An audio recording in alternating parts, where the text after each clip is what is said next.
So I was wanting to have a conversation with you about a post that Yeah, I watched by you and where you talk about how hard it is for people to leave the security of their jobs yeah, to follow their passion and their purpose in life because of so many fears, so many, um, paradigms that we've been given about yeah, what's possible and what isn't possible, right? yeah, totally, totally.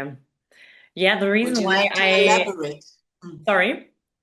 Would you like to elaborate on that? Yeah, absolutely. Like it was really a post coming from my heart because I I work online. We both do, and I'm sitting a lot in cafes and I hear a lot of conversations of people and they are nearly all the same about people complaining about their jobs and how hard it is and how less time they have for joy and fulfillment.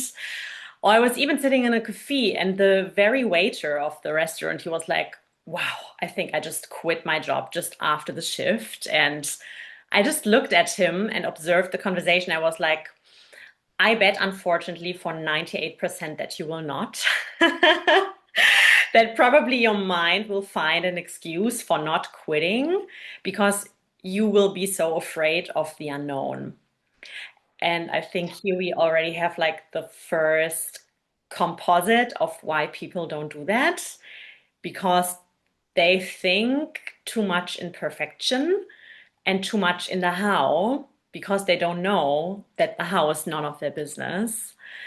And it's sometimes really hard for me, like, not to, like go over the border and be like, ah, you just need to quit. You just need to follow that intuition. And because this is so important, right? Like, just to follow it and allow to follow that flow, one intuition after a time, because this is what will end you, will lead you at the end of the path to a life and joy and fulfillment. And this inner voice in us is like the most important navigation we have.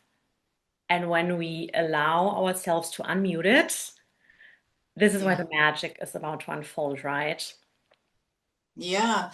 So I really, I really also saw that when I was traveling in Europe and in Germany. And um, you see, I think that people are fed up, they feel trapped, but if they don't have an idea of what they want. So I believe that this question of what do I really want and why do I really want that?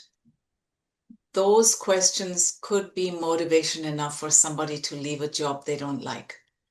Absolutely. But dissatisfaction and frustration are never enough of a motivation for someone to step out of their comfort zone. It's only when they really ask themselves, or if someone sits with them and says, "Hey, if you could have anything, be anyone, do anything in your life, what would that look like?" And you give them a pen and you say, write down just a whole list of things that come to mind. And that's the first time, probably since they're a kid, where they've been asked, "What do you want?" Given a chance to say, "Oh, I want this and I want Yeah. that." And when the attention moves from the outside to the inside, Hmm. and when you ask yourself, "What do I want?" you will get the answer, right? And it Yes. could be just a whole bunch of material, fun, physical things.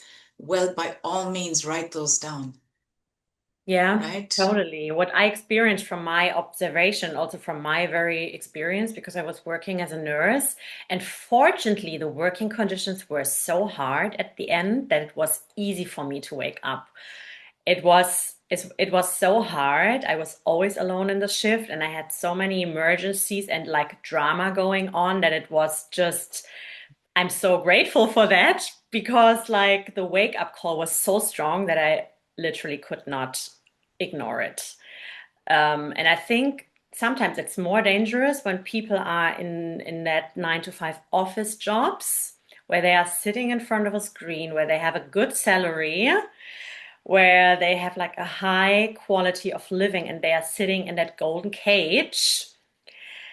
They have that voice of there has to be something more, but the amenities of their lifestyle are just too comfortable in order to make them wake Mm. up. This is what Bob is actually saying. Like the paradigm shift is either like boom to like really a Yeah, it's cut, either a shock to right? your This is what's coming system, to my mind. Yeah. or you wake up by asking yourself, what do I really want?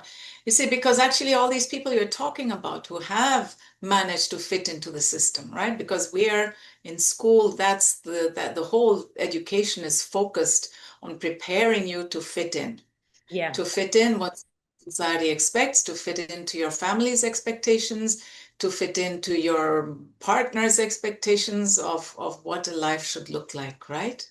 Yeah. And then you fit in, and then you get it, you get the job, right? And now you're like, okay, I'm here. And like you say, it's comfortable. But I can tell you that 10 years down the line, when there is no growth, Mm. these people start developing physical symptoms Yes. of living in a state of fear. Mm-hmm. Because when you are fitting in, you are afraid all the time that you are not fitting in enough or that you have to get to the next level and you're comparing yourself to others and you're letting and allowing outer conditions and circumstances to influence you Yeah. and to control you. And then, even if you are getting a good salary, you're still feeling like you're not in control of your life, but True. you're a victim of sorts.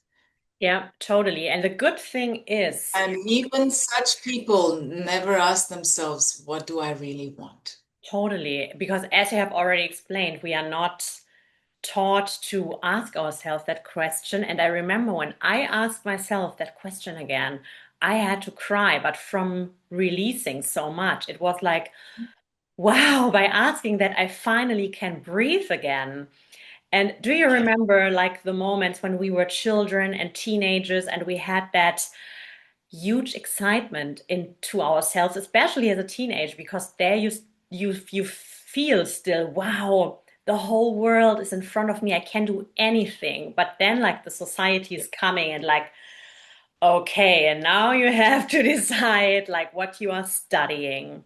Do you want to go to university? Blah, blah, blah. And then these wonderful possibilities, they just kind of, I would not say they die, but they fade away and Yeah, they forget because about we it. get disconnected. We get disconnected from who we are. So as a child, as a young person, you're still very much in connection with a part of you for whom it is quite normal and natural to live abundance, to live freedom, to Yeah, live joyfully, right? And then you're told, stop dreaming, like Bob Proctor tells us, and pay attention. And this is how life looks. And this is the outside world, and you need to fit into the outside world. totally. Even though the truth is that everything that we're enjoying today, including Zoom and internet, all of these inventions, and all human progress came from people who decided not to fit into what already was existing.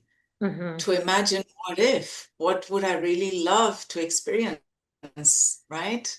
Yeah, totally. I want to give What an example, like, and because that was also a situation I observed in a cafe, and that was such a good example for how people are always muting it again because they're influenced too much by what is happening in the outside. There were two women sitting next to me, and they were both working a 9 to 5 jobs. And then one woman was sharing, like, oh, you know what? There was a frozen yogurt store like 2 houses next to ours, and they were selling the store. And I had the impulse to, like, oh, I should actually buy that. This would be something else. That would be great.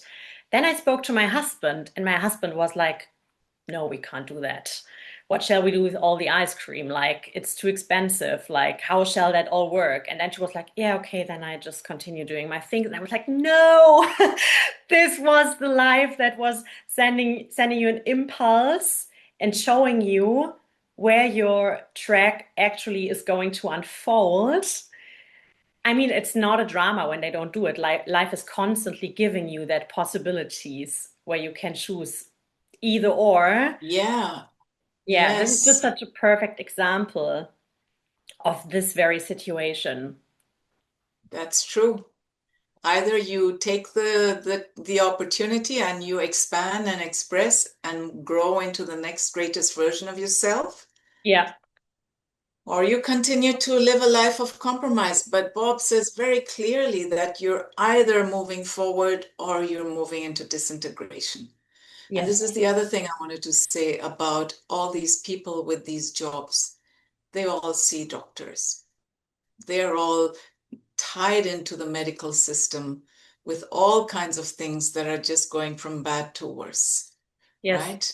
Yes. Your nine to five job, if you have a family, when do you have time to do sports? When do you have time to move your body? When, you're just living, you're just existing with the dream that one day you're going to have your pension. And when you get that pension, you will enjoy your life. But most people, by the time they reach their mid 40s, are seriously ill and Hmm. they are not in a condition to enjoy their lives by the time the pension comes. Yes, totally. They're So so programmed. this is Yeah. really something that I feel people who have worked for 10 years and realized, oh, there is no growth here, right? I'm not really happy here.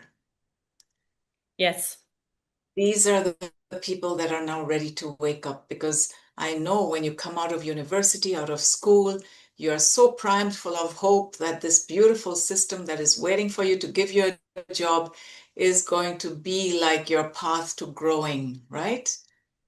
Yes, 100%. And But that's where your growth ends. That's yeah. where it actually ends. And you Yeah. don't grow into the next greater version of yourself.